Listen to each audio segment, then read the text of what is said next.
All right, everyone, welcome back for another deep dive. Yeah, thanks for having me. Our pleasure today.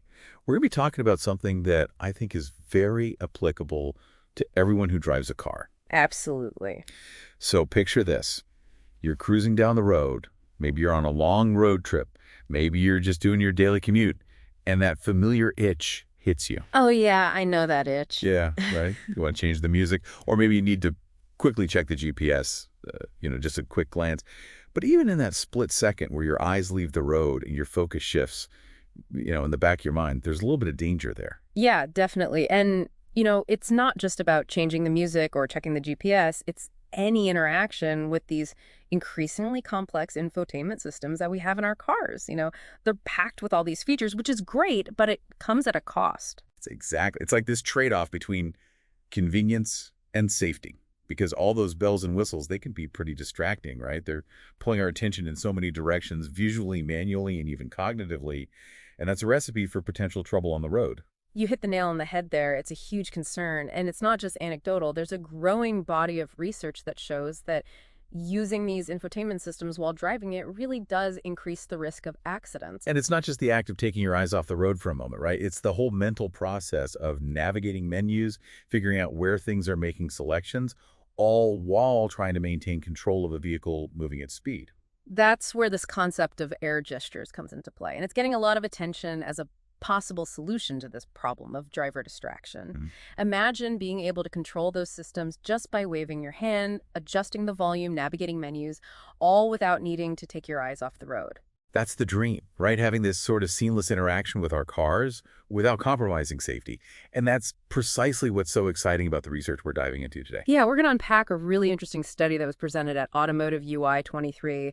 That's one of the leading international conferences focused on user interfaces for vehicles. So, they're at the cutting edge of this field. Absolutely. And this particular study caught our eye because it delves into how different types of sound feedback and the way menus appear when you're using those air gestures, they actually affect driver performance and, crucially, driver distraction. Exactly. So the mission of this deep dive is to really figure out what works, what makes those interactions safer and more intuitive, for all of us out there driving. So we're not just talking about some abstract tech here. This is about finding the combinations of sound and visuals that really work for you in the real world to make your driving experience both enjoyable and, most importantly, safe. Right. And this research goes beyond just the tech itself. They're really focused on the human element. How do these different approaches actually impact you as a driver? How you perform, how you feel, how much attention you need to devote to these interactions? So let's start by getting into the nitty-gritty of what this study actually looked at. Sounds good. So they started by really drilling down on something I think we all instinctively know, that using these infotainment systems while we're driving, it's not just a minor inconvenience. It genuinely increases the risk of getting into an accident. And it's not just about taking your eyes off the road, right? It's the whole process of looking at the screen, reaching out to touch it, and the cognitive effort of navigating those menus, all while trying to keep the car on the road. And this is where a theory called the multiple resources theory comes in. It basically suggests that our brains have these different buckets of attention. You can think of them as resources for different types of information processing. So visual information, auditory information, cognitive effort. So like if I'm trying to read a text message while driving, I'm pulling from the same visual bucket that I need to see the road, right? Exactly. And when two tasks are competing for resources from the same bucket, like in your example, both tasks end up suffering. That makes perfect sense. So essentially this theory is saying that if we can use different senses for different tasks, we can spread that cognitive load a bit more evenly, right? Precisely. And that's where the potential of using sound or auditory feedback comes in, because if we can offload some of that information processing to our ears, maybe we can free up some of those precious visual resources for focusing on the road. Right. So instead of having to constantly look at the screen for feedback, you could get cues through sound and potentially keep your eyes more focused where they need to be. Exactly. But it's not as simple as just throwing in any random sound, right? The auditory cues need to be carefully designed so that they don't end up adding more cognitive load. They need to be clear, concise, and easily understandable. Yeah, it's like if you're driving down the road and suddenly there's this cacophony of beeps and whistles and strange noises coming from the car, that would probably be more distracting than helpful. For sure. So the challenge is finding that sweet spot where the sound provides just the right amount of information without overloading your mental circuits. Okay, so this study really dives into that challenge, right? They explored different types of auditory displays to see which ones were the most effective, and they also had a silent baseline just to see how those sounds compared to having no audio feedback at all. That's right. They wanted to establish that baseline to see if these auditory displays actually offered a benefit compared to just relying on visual cues alone. So let's talk about those sound options they tested out. The first one they looked at was something called ear cons. Okay, ear cons. Yeah, these aren't like everyday sounds that you'd hear, like a car horn or a door chime. Think of them more as abstract musical tones or patterns that are designed to convey information. Right. So they use these variations in timbre, like the type of instrument. So maybe a piano sound versus a bell sound. And they also use different sequences of beeps, varying in length and emphasis, to try and create a distinct audio landscape for the menu. So for example, maybe a piano sound would indicate that you're on the first page of the menu, and then a series of beeps, like beep, beep, would mean you're on the second item on that page. The idea was to try and create a spatial representation of the menu through sound. But one thing the researchers noted is that in their setup, it was actually pretty difficult for participants to accurately track where their hand was in relation to the virtual menu, just based on those ear cons. Yeah, I can imagine that trying to keep track of your position on a grid just by listening to these abstract beeps and tones sounds pretty challenging. It highlights the inherent difficulty of trying to convey spatial information through non-spatial means like sound, especially in a dynamic environment like a car. So maybe ear cons weren't the most intuitive option, but what about the second type of sound feedback they tested? That was auditory icons, and these are probably closer to what people would intuitively expect, more real-world sounds that are directly associated with the function. Oh, I see. So instead of an abstract beep to indicate the messages menu, you might hear the sound of keys clicking on a keyboard. Exactly. Or maybe a ringing sound for the phone menu, or the sound of an engine revving for the car settings menu. So the sound itself gives you a clue about what the function is. Right. It taps into those pre-existing associations that we have between sounds and objects or actions, making it hopefully easier to understand and remember. Okay, that makes sense. And the final type of sound feedback they explored was spear cons. Ah, spear cons. These are interesting. They are, right? So spear cons are actually based on spoken words, but they're compressed using this special algorithm called SOLE. And what SOLE does is it allows you to speed up speech without making it sound like you're talking in chipmunk voice. It preserves the pitch, so it's still recognizable. So instead of hearing the full word radio, you might hear a very quick, almost whispered radio when you highlight that menu item. Right, almost like you're hearing it in fast forward, but you can still make out what the word is. Okay, I'm starting to see how these different options could play out, and of course to have something to compare all these sounds against.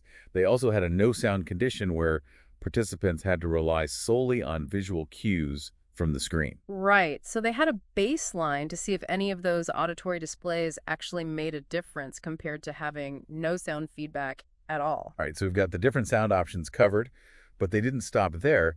They also investigated how the menu itself was presented in the air when you used an air gesture. Right. They looked at two main approaches. The first one was what they called the Fixed Menu Generation Interface, or FMGI for short. FMGI, okay. Yeah, and the idea with the FMGI is that the menu always appears in the same fixed location relative to your hand. So no matter where you move your hand, the menu pops up in the same spot about 10 centimeters above the hand tracker. So it's always there in that consistent spot, like a target you can aim for. Exactly. And the thinking behind this was that over time, you might start to develop a sort of muscle memory for where the different menu items are in space, even if you're not looking directly at them. Ah, like how you can type on a keyboard without looking your fingers, just know where the keys are. Exactly. A similar principle. They hypothesized that a fixed menu location could lead to a similar kind of spatial awareness, even without visual confirmation. Interesting. Okay. And then the other approach they tested was the Adaptive Menu Generation Interface, or AMGI. And with the AMGI, the menu dynamically centers itself around your hand position. So wherever your hand is when you activate the gesture system, that's where the menu pops up. Okay, so it's like the menu is following your hand.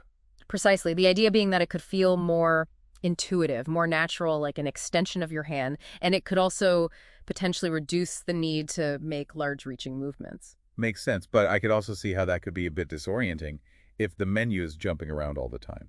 Yeah, that was one of the potential drawbacks the researchers considered because if the menu's location is constantly changing, it might be harder to build up that mental model or muscle memory. Right, it might introduce a level of unpredictability that makes it harder to use effectively. Exactly.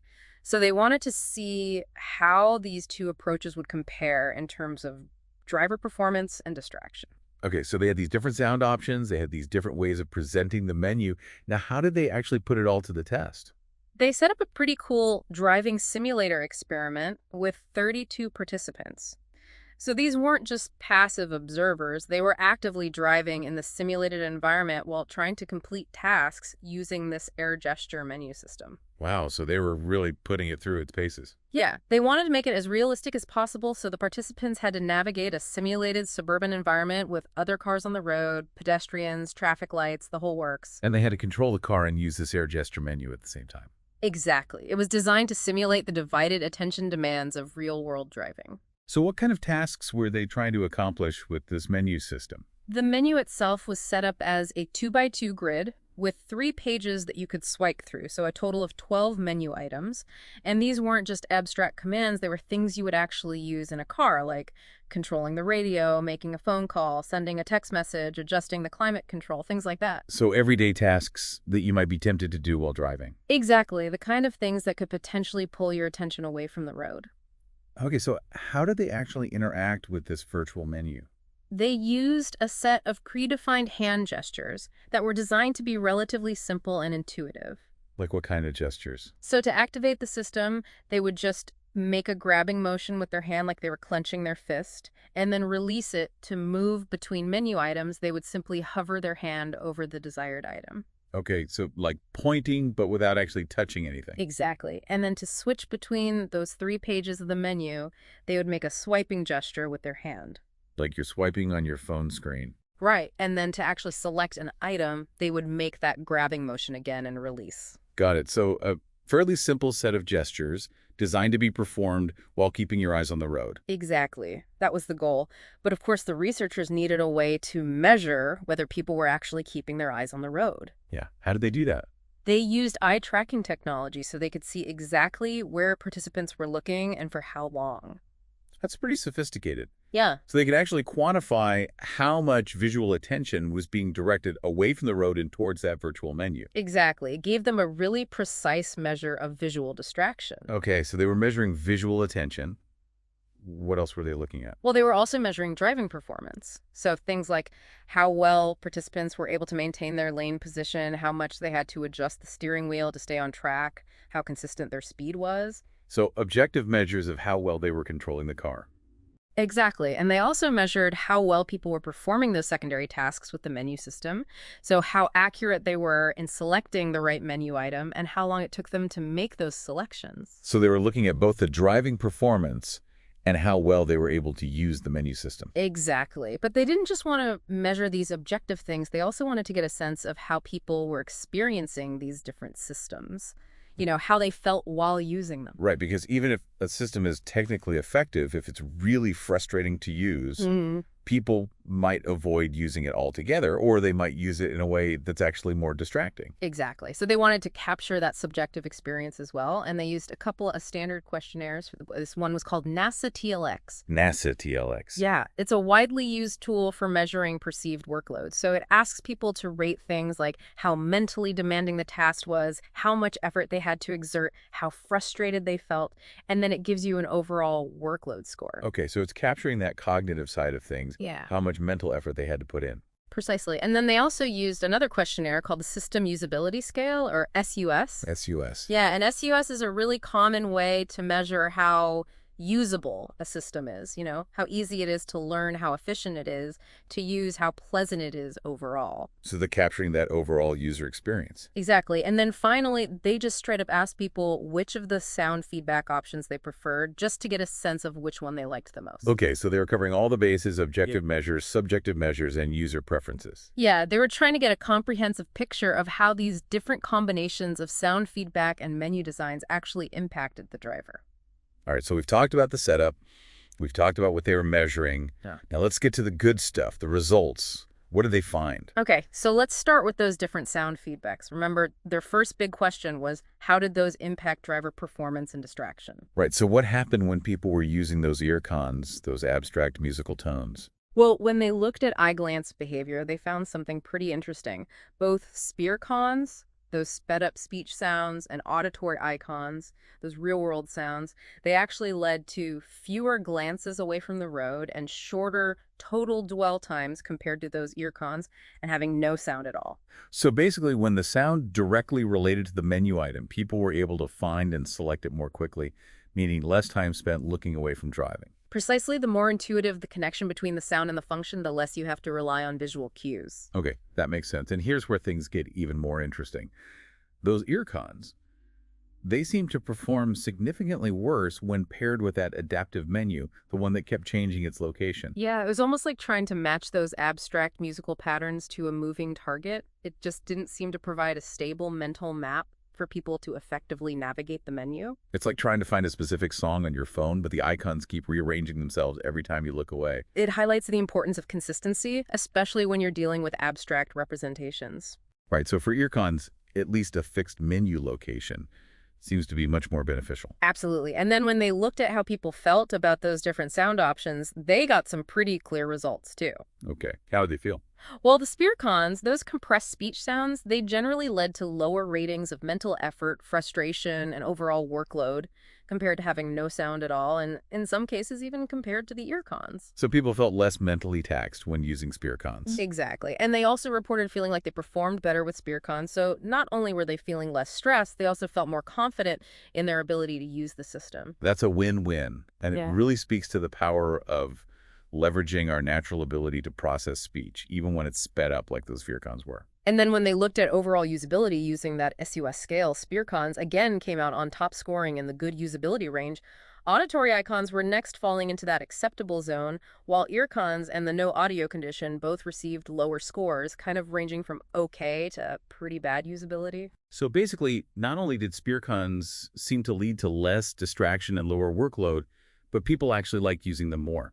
Yeah, that user preference is a huge factor because even if a system is objectively effective, if people find it annoying or frustrating, they might just choose not to use it, which could defeat the whole purpose of having it in the first place. Right, it undermines the potential safety benefits. Absolutely. So the fact that people actually preferred spear cons, that's really encouraging. All right, so for auditory feedback, it sounds like spear cons are the clear winner, at least based on this study. Yeah, they seem to strike a really good balance between providing enough information, being easy to understand, and not adding to cognitive load. Okay, so now let's talk about the other big variable in this study, the menu design. Did it matter whether the menu was in a fixed location or whether it adapted to the user's hand position? Right, so remember their second big question was about those different menu generation interfaces, the FMGI versus the AMGI. Right, so what did they find when they compared those two approaches? Well, the results here were pretty striking, especially when it came to driving performance. The fixed menu location, the FMGI, consistently resulted in significantly less variability in how much the car swerved in its lane, how much the steering wheel was being turned, and how much the speed fluctuated compared to the adaptive menu, the AMGI. So basically having that menu appear in the same place every time, it actually led to smoother, more stable driving. Exactly. It's like if you know where something is going to be, you can anticipate it. You don't have to make sudden, jerky movements or adjustments. Right. It makes sense that that would translate to more consistent control of the vehicle. And this advantage of the fixed menu location, it actually extended to task performance as well. People using the FMGI were significantly more accurate in selecting the correct menu items compared to those using the AMGI. Interesting. So not only did it lead to better driving, but it also led to better accuracy in completing tasks. Exactly. It seems like that consistency and predictability really help people to interact with the system more effectively. But here's the thing that I found surprising. They didn't actually find a difference in how much people looked away from the road or how much mental effort they reported between the two menu types. Yeah, that was a bit unexpected. You would think that if the adaptive menu led to worse driving and worse task performance, it would also be more visually distracting or mentally demanding, but that wasn't necessarily the case. So it suggests that the negative impact of that adaptive menu might not be directly related to visual distraction or even conscious mental effort, but maybe it's more about something else like spatial awareness or the development of those fine motor skills. Exactly. It could be that the constantly changing location of the menu, it interfered with people's ability to build up that muscle memory or that implicit sense of where things are in space, which could have made the interactions less precise and more reliant on visual confirmation. Okay, that's fascinating. So it's not always about what we can consciously see or feel. It could be these more subtle underlying processes that are being affected. Exactly, and it highlights the importance of considering those less obvious factors when we're designing these kinds of interfaces. All right, so we've talked about the different sound feedbacks. We've talked about the different menu designs, but did they find any interesting interactions between the two? Yes, definitely. And this was their third big question, how do these different factors combine? What did they find? Well, one of the most notable findings was that those ear cons, they performed significantly worse when paired with that adaptive menu, the one that kept moving around. Ah, right. We talked about that a little bit before. It's like those two things just don't play well together. Exactly. It really emphasizes the importance of thinking about how different types of feedback and interface designs work together, because a poor pairing could actually lead to worse performance and increased distraction than using a less sophisticated but more consistent approach. It's a reminder that sometimes simplicity and consistency can trump complexity and novelty, especially when it comes to driver safety. Absolutely. So based on all of their findings, what are the big takeaways here? What can we learn from this research that can help us design better and safer in-car gesture interfaces? Right. What are the recommendations for the future? Well, one of the clearest recommendations coming out of this study is that for safer driving, we should prioritize those simple, item-based auditory displays like spearcons, or even auditory icons that don't require a lot of abstract mental processing. So the more directly the sound relates to the menu item, the better. Exactly. The goal is to reduce the cognitive effort required to interpret those cues and make those quick and intuitive associations. Makes sense. And it sounds like they're also cautioning against using those abstract, structure-based ear cons, especially when paired with an adaptive menu. Yeah, that combination seems to be particularly problematic because you're essentially trying to convey spatial information using a non-spatial medium, and then you're making the spatial layout even more unpredictable. Right. It's a recipe for confusion and distraction. And then when it comes to the menu design itself, they make a strong case for keeping it in a fixed location. That consistency and predictability seems to be key for allowing drivers to develop a better sense of where things are leading to safer driving and more accurate interactions. So even though it might seem counterintuitive at first, that fixed menu location actually seems to be the more user-friendly option.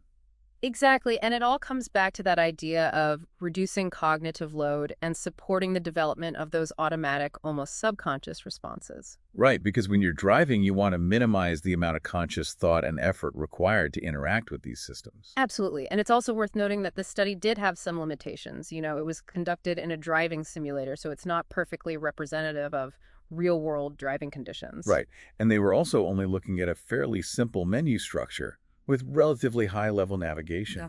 So it'd be interesting to see how these findings hold up in more complex scenarios. Exactly, and they also highlighted the need to further explore the integration of haptic feedback with air gestures, that sense of touch, because currently one of the challenges with air gestures is that lack of physical feedback.